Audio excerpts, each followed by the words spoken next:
Hello and welcome to this webinar. This is Shane McGlynn of RM UK, and today I'm joined by Chris Bradley of Data Management Advisors, who will be presenting on building a business-aligned data strategy. Chris will be presenting a half-day workshop on this topic at our MDM and Data Governance Conference 2020, which takes place in London from the 2nd to the 5th of November, and also presents a two-day course on this topic with IRM in July and November. We welcome your questions via the questions pane. And now over to you, Chris. Thanks, Shane. Good morning, everybody. I hope you're, as they used to say on Mother's Hour, I hope you're sitting comfortably. My name's Chris Bradley. I'm going to just briefly, in this next half hour, go through how we can build a business-aligned data strategy. So I'm sure you've got the contact details anyway, but there's some basic contact details. A little bit about me. Despite the youthful good looks, I've actually been doing data management for 40 years, actually a tad over 40 years now. Started in 1979. I'm a fellow of DAMA International. I'm the Vice President of Professional Development and have a data strategy company called Data Management Advisors. Some of you on, if you're on Twitter and so on, you might know me as Info Racer on Twitter, and it's because I'm interested in motor racing, and there's my race car, and in information management. So hence the moniker there of Info Racer. Okay, so building a data strategy. So as Shane mentioned, we're trying to cram into 30 minutes here some components of what we discuss in the two-day detailed data strategy course. The next one is in July. More details about this at the end. And these are the main topics that are covered in that course. And I'm going to run briefly through some of these points right now. Hence the almost kind of breakneck speed, don't we say? So first, when we're looking at building a data strategy, we have to determine what are the drivers for change that we are thinking of in our organization. And there's all sorts of motivations for change. What's this compelling reason? Is it because we're moving towards being data-centric? Are there things like competitive forces? We've got to create new platforms, new services, new capabilities. There's been some disruption from the marketplace, which has forced us to do something about it. Very often it's things like regulation. We will all know of assorted regulations coming in, not least of which is things like GDPR. But previously we've had Sarbanes-Oxley, Freedom of Information, Data Protection Act, which of course was the precursor. Things like the various regulations from the Basel Committee. I know these all too well because I was actually on the committee that created GDPR, BCBS 239 in the financial services world, etc., etc. So it might be those kind of things. It can be internal factors. You can see some of the stuff that I've written down here, and of course there's the external factors. And in the detailed class, we go into these not surprisingly in quite a lot of detail. But one I want to highlight straight away, if the highlighty thing works, yes, is becoming data-centric. Many organizations are interested in becoming data-centric, but they hear this phrase, they don't really know what it means. So let's have a quick look at what does it mean to be data-centric. So if you ask people, what does data-centric mean, then it's kind of like that old parable of multiple blind men touching an elephant. So for some people, they say, you know, it's, oh, this is all about customer data integration, or, you know, some will say making sure we've got an executive level of responsibility for data, you know, having a chief data officer. No, some others, you know, it's about data governance or quality or modeling, or, well, actually it's the culture and education, or profiling, or move to the new magic shiny thing of big data and artificial intelligence and machine learning. And the problem is that different people have got different views, have got different motivations for moving towards data centricity. And so all of this has a part to play in it. And when we're creating our strategy, we've got to understand what is our motivation, what's the big kind of reasons that we've been pushing in this particular direction.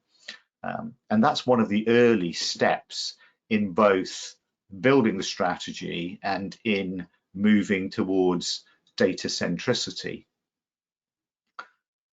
But why mention this thing, data centricity? Well, it's quite simply this, is that over, you know, the years that we've had, you know, that we've had IT systems, we've tended to move towards this kind of situation, you know, where we have multiple applications, multiple data stores, and those applications and those data stores have typically been engineered to meet specific application process requirements.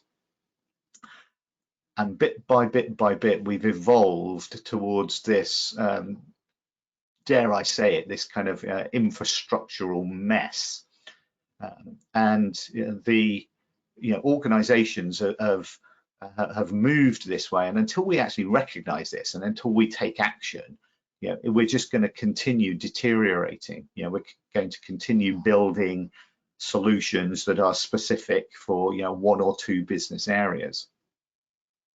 And the whole kind of root cause of this, what we call this muddled state of information architecture, is the prevailing application-centric mindset. And that gives, let's not beat around the bush, that gives priority to applications and business processes over data. And consequently, we've ended up with this morass, this mess, this spaghetti. But there's another big reason why application centricity has come in place, and it's this. It's that we in the IT community have not exactly covered ourselves in glory when we are building things, building solutions for our business, and many of our business colleagues are frustrated. And then on top of this, we have, in a large majority of cases, inflated vendor promises on the next new thing, the next shiny new thing. And our business colleagues have got that willingness to believe that there is going to be the next new thing. Now, I mentioned at the beginning that I've been in this industry for, dare I say it, 40 years. So October 79, I started in this. And take it from me, there's many next new things that have come and gone. If any of you were doing this in the 1980s, you might remember the approach from IBM about model-driven development, and we will never have to code ever again. The whole case development approach, and different methodologies came out about model-driven development. And there was even a tool in the 1980s called the last one, the last development tool you will ever need. So a lot of these next new things come and go. And I'm not saying that what I've highlighted here, AI, big data, machine learning, are bad, that they're hype, that they're, they shouldn't be believed. But I'm just saying to you that there is no silver bullet. There is no magic. There's no substitute for the hard yards. We've still got to do the basics around our data management, even for these kind of things. So datacentricity effectively says that instead of having this situation where applications take precedence and our applications connect to a plethora of data stores, we turn the whole thing on its head, and data becomes, if you like, kind of the center of the universe, and applications are in the manifesto, we call it momentary. So data centricity has got a number of key principles. We will go into this in a lot more detail in the class, of course, but yeah, fundamentally these 5 key principles are what it's about. You know, data is the key asset of the organization, sorry, a key asset. It doesn't rely on an application for clarification and meaning. You know, we should be holding it in open, non-proprietary formats. Okay? So that is very interesting, isn't it, with a lot of our application vendors, you know, non-proprietary formats. The access to the data and the security is the responsibility of the data layer, not the application layer. And our applications visit the data, they perform their magic, being a bit loose and free with words here, they perform their magic and kind of put the results of their processes back into the data layer for everybody to share. That's one of the core principles of data centricity. But you find that this is actually a really kind of major departure from what we have, you know, what we have right now, and it's not going to happen by itself. And very importantly, you know, we have to have our strategies, we have to have our approaches, we have to have our focus on the data, and we have to have passionate champions, because it's such a departure from the sort of application-centric approach that we need those passionate champions to kind of move it forward. It is a culture change, and for many organizations, that is what they want to include, you know, in their data strategies. So, as I said, you know, data-centric puts data at the center of the enterprise, and the applications are optional visitors to that data. And you kind of see this, admittedly, to a small, degree. You know, if you think of your mobile phone and the applications that access the calendar, you know, the phone, you might have just heard it bong because I didn't turn it off. You know, my phone doesn't own that calendar. Yeah, my iPad doesn't own that calendar, but they know of it. The computer, the Outlook doesn't own the calendar. Google doesn't own the calendar. But the thing is, they know of it and they can schedule events on it. They can set reminders, etc. So the data is centric and the applications access that. And although, you know, I'd be the first to admit that, you know, the data landscape in a enterprise, in a business enterprise, is more complex than a calendar, but it's not hopelessly more complex. And it is, believe me, it is actually possible to establish models, different tiered models of the core concepts that underpin all the applications in our businesses. And then we can start to design bit by bit the data-centric approach.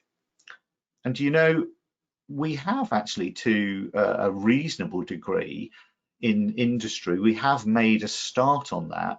When you think about master data management, successful organizations that have introduced master data management for some of their core concepts, employee or product or retail customer, they are slowly but surely moving toward a data-centric view, because those core concepts, if we're being kind of pure about master data management, those core concepts are being managed on behalf of the whole organization, not on behalf of one application.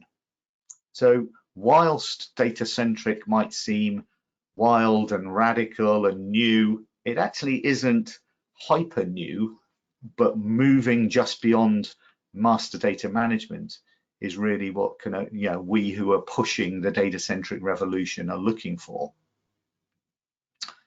So the data-centric revolution, it's not going to be application driven, and that is the whole point. There's no killer application. That's the whole point, of the data-centric movement. Okay. So what I was trying to do here, and this was like 200 miles an hour, was just to show one small component to kind of, A, to kind of get the ball rolling, but B, to illustrate how on the kind of more detailed class, we start to drill into very specific components. But I did say I would go through the other contents, and in the remaining 10 minutes we'll have a very quick look at some of the other contents that we typically see in a data strategy. So we've set this, we've identified the type, but now we're kind of setting the scope. So the scope of the data strategy, we have to determine, for example, is it going to be all types of data across the enterprise or certain types? Are there any business areas or any types that are going to be out of scope? And it's worth highlighting, and I've seen this in a number of companies, that for some bizarre reason they started with saying that unstructured data was out of scope. That is a dangerous thing to do. It's acceptable if we say, for now, unstructured data is out of scope, but it's a very dangerous thing to say that the unstructured data will always be out of scope. Not least of which is because the concept of records management has actually got a legal obligation. So if you look at document and records management, there is a term which are records, the significant legal records of an organization. And those things need to be protected. They need to be presented when there are regulatory inquiries, when there's legal inquiries. So records management, particularly for the documents, is something that must be covered. There's actually an obligation, a compliance obligation to look after those. So we would be unwise, or as they would say on Yes Prime Minister, it would be a very brave decision to completely omit unstructured data. So you can see a few things on the right hand side where we might determine, use to determine our initial starting point for the strategy. What types of data or subject areas are we looking at? Are there any particular business systems, any business processes that we want to focus on initially? Is there an organizational area that we want to start at?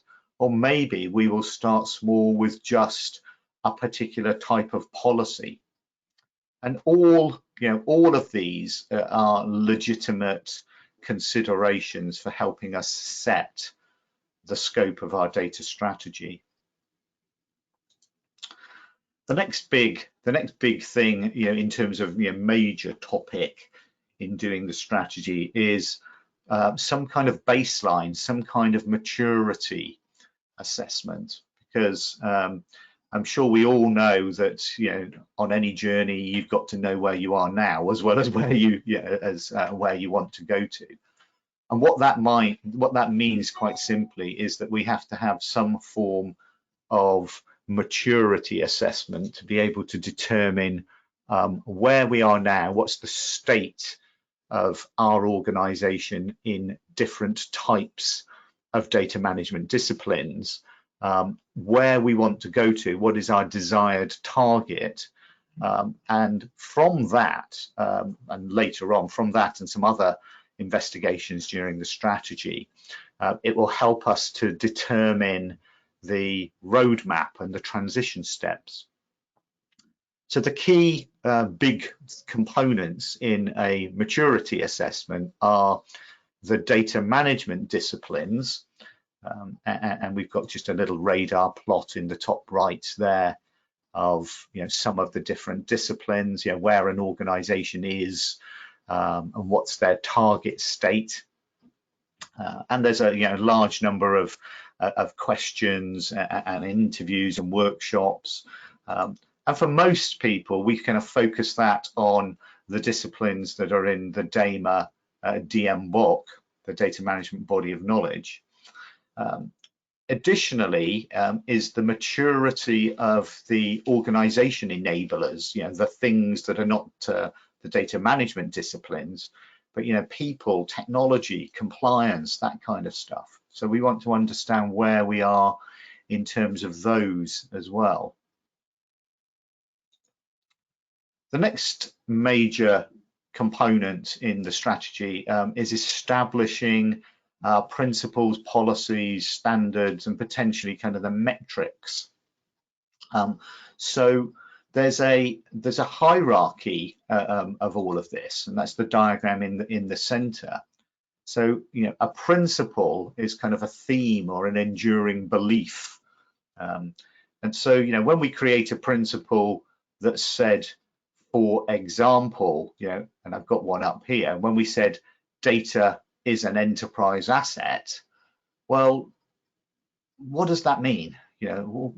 Anybody could come up with a statement like that. It's a bit sort of motherhood and apple pie, but we have to say, why is it important? And then what are the implications? And when we're putting our strategies together, we show how you should be putting some minimum standards. What's the minimum viable set of components that we need to put in place to be able to turn this motherhood and apple pie statement, this principle, into reality? And then you may later want to create detailed supporting guidelines. So that's kind of what the principles are about. And the policies, not surprisingly, the policies, we should, at minimum, we should be identifying what the policies are. But depending upon the depth of your strategic engagement, you may or may not flesh those out. During the strategy as well, we should be identifying our approach for governance, our target operating model for running data management and governance across the enterprise. So if it was an all-encompassing strategy, we would actually include the details around the steering committees, the roles, the responsibilities, the data management process, etc. And there's an example of a couple of roles. But at minimum, we should be saying, what is our operating model? Are we a fully decentralized? Are we a federated? Do we want a federated model for governance? What are our core roles? And then as follow-up activities for the strategy, we will flesh those out. So I've seen both apply. I've seen both the strategy that has all of this developed in detail, and I've also seen the ones where we've identified the roles, we've identified the operating model and the organization structures, and then that's been a follow-on activity to flesh it out. A lot of people, when they start or they hear the word data strategy, they think immediately that it's about the tools. It's not solely about the tools, but there certainly should be recognition that we have to identify what's our high-level data architecture and what's the recommended categories of data management tools that we need to put in place in order to support the strategy and the ongoing activities. So it's a pretty good chance that you'll have things in place right now if you're a moderately mature organization, but they're the chances are that some of those will not be fit for your future purposes. So you probably want to have some kind of evaluation and assessment as to whether those data management tools are right for you. Now that will have already been identified back in this earlier stage when we've been doing our maturity assessment, because the technology forms part of the assessment, you know, our current state and our future state. And it's this part 6, you know, where we go into it in a lot more detail. And then probably the most, dare I call it, the trickiest component of the strategy is developing, and the one that you need, you know, kind of more thought, guidance, support in generally, is developing the roadmap and the transition steps. So in here, we kind of go through looking at what's the business initiatives and priorities, and there are techniques where we can map those against types of data and we can prioritize that. We can look at creating transition steps. So the assembly of transition steps equals the business, the whole kind of roadmap. We need to align those with the business initiatives, of course. You know, we shouldn't be doing stuff in isolation of the business initiatives. Our education and communication is staggeringly important, and one of the things that we need to do with that is making sure that people know what their roles are, what the competencies are that are needed.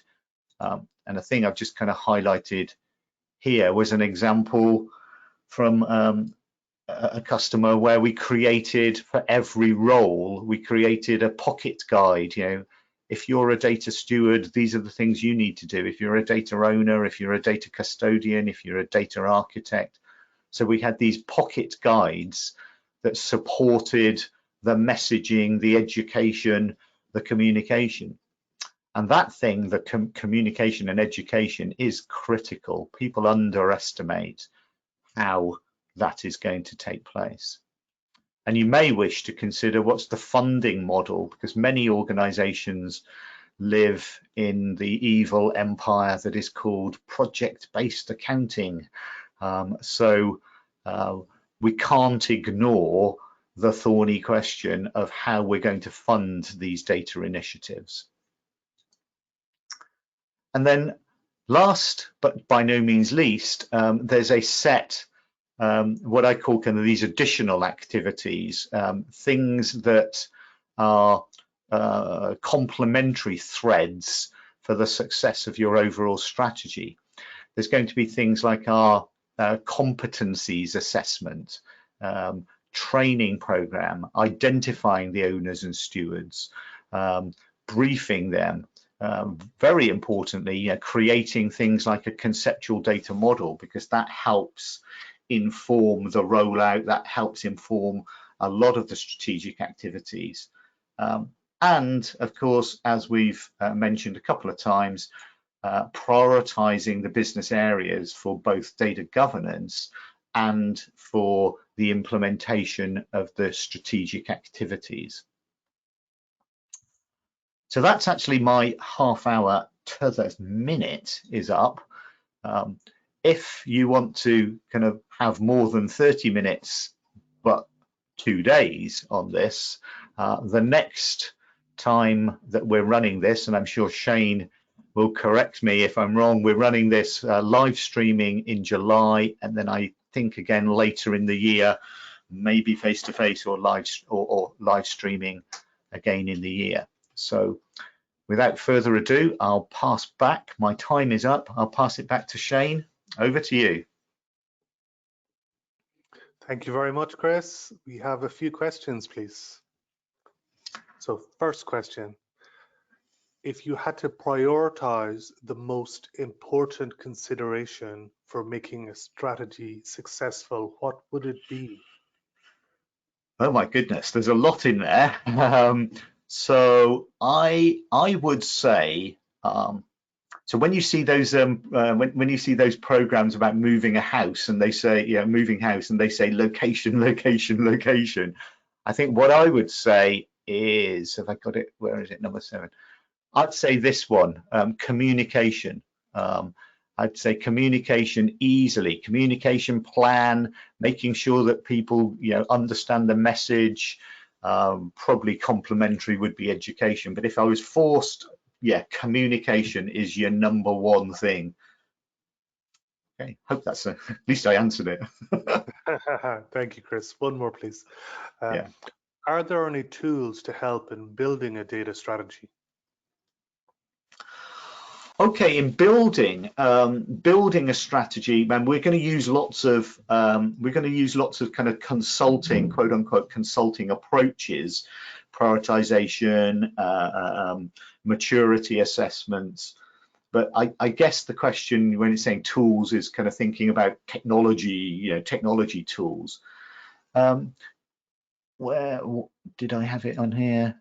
Data model, coming up with a conceptual data model and using the conceptual data model as your anchor point for determining what's the business data areas, who are some of the owners, how well is that data mastered, how well is it governed right now, even mapping it against our major business processes, because we can have a process to data matrix. Some people will be familiar with this thing called a CRUD matrix.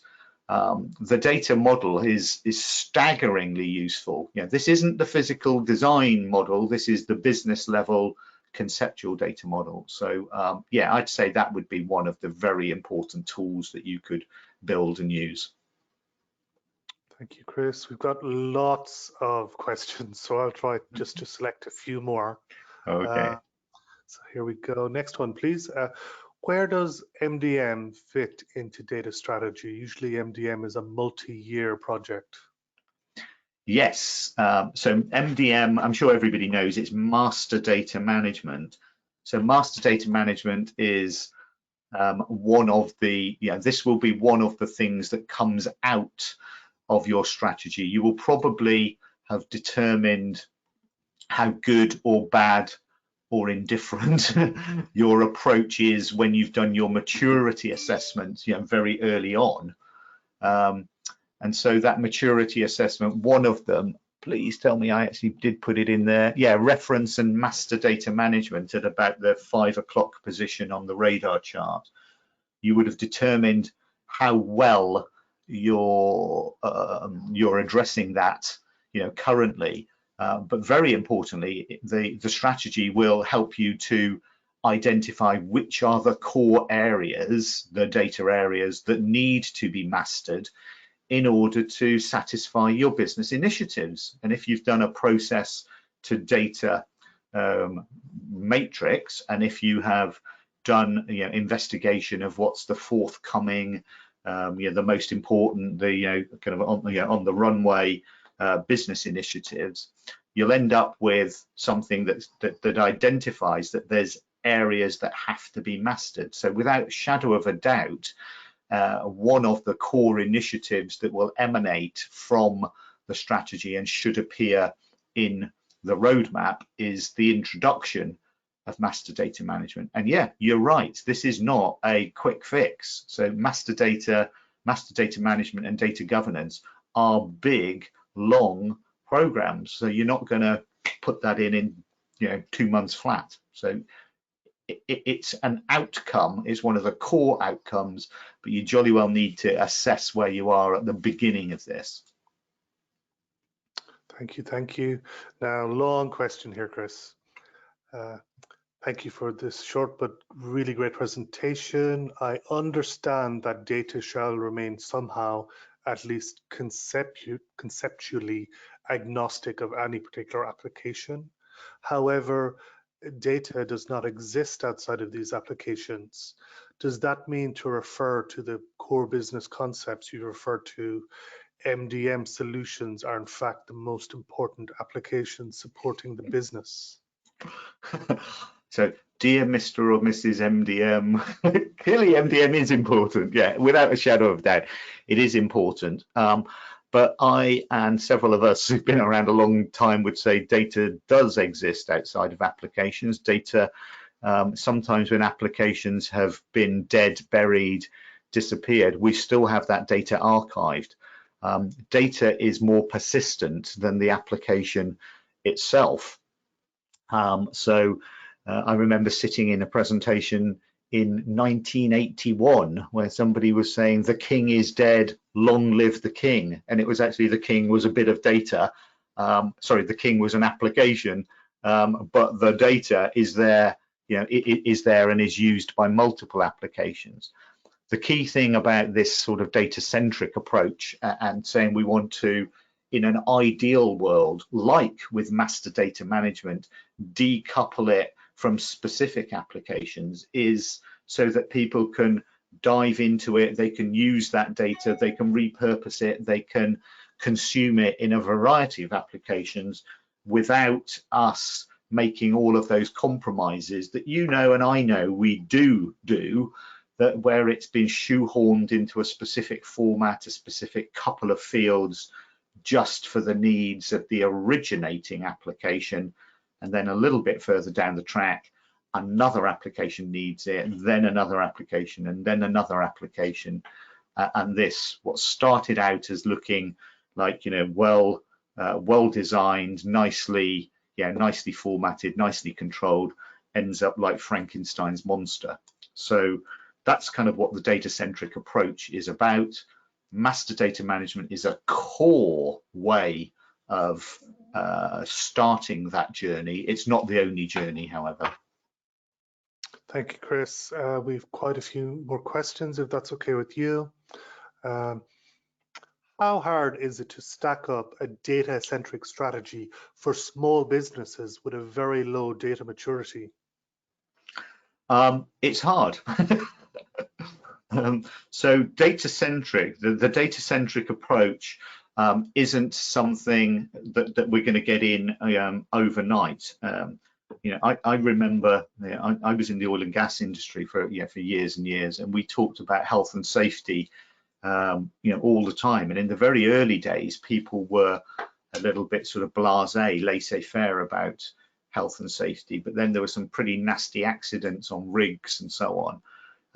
And it then went overboard. It went overboard in terms of you've got to hold the banister every time you walk. You've got to have something on a coffee cup that says caution hot, or a bag of nuts that says caution contains nuts. And we all have seen how stupid it swung in that direction. But now health and safety is embedded in our culture. It's embedded in everything we do. Every time, if you've worked in energy or oil and gas, you'll know that at the beginning of a meeting, we always have this thing called the safety moment. It's not just those people over there in HR, who are interested in health and safety. It's everybody. It's part of our culture. And that's the point with the kind of data-centric thing, is that we can do this in bite-sized chunks. But believe me, unless you've got a TARDIS, and you can jump forward 10 years, 15 years, it's not going to happen overnight. It's about education, it's about culture, it's about bit by bit by bit decoupling the data from the applications. So low level of maturity, of data management maturity in the organization. Maybe paradoxically, maybe a reasonable place to start, because if there's a low level of maturity, then all avenues are open. Start with the most critical mastered area: customer, product, employee, geographic location, and do it in bite-sized chunks. But for goodness sake, do make that first step, because I'll be back here in 10 years time saying, guess what, organizations have still got Frankenstein's monster as far as their data is concerned. And I think we all know that is conceptually is correct. It's how do we make that first step is the hard thing, and it is culture change. Fundamentally, data strategy is culture change, and it's got a bunch of data things as well. Thank you. Just a few more questions, please, Chris. It's lots of good questions, but I'm just going to try and pick one or two more. Can you share some tips on how to partner and influence your IT organization on the benefits of data strategy in the early days? Partnering with the IT organization, yeah. So this is a this is a big topic. So yeah, fundamentally, we've got to look for for people who are. I'm guessing by the question that there's been a bit of difficulty in this organization in IT sort of doing this. The data is mine. We sort of jokingly say that's a big problem. Data mining is a big problem. So at the end of the day, the data is being managed on behalf of the organization. IT are a very important stakeholder. So one of the roles that we recommend in the DAMA DMBOK in governance, and when we're talking about governance generally, is a thing called custodian. And the data custodian is, or sometimes called system owner, is typically an IT representative or senior manager in IT who is liaising with the business. So if we can get to that, to sort of inculcate that notion that this is a partnership. It's not the business representatives lobbing a hand grenade over the wall and saying, there you go, enjoy that.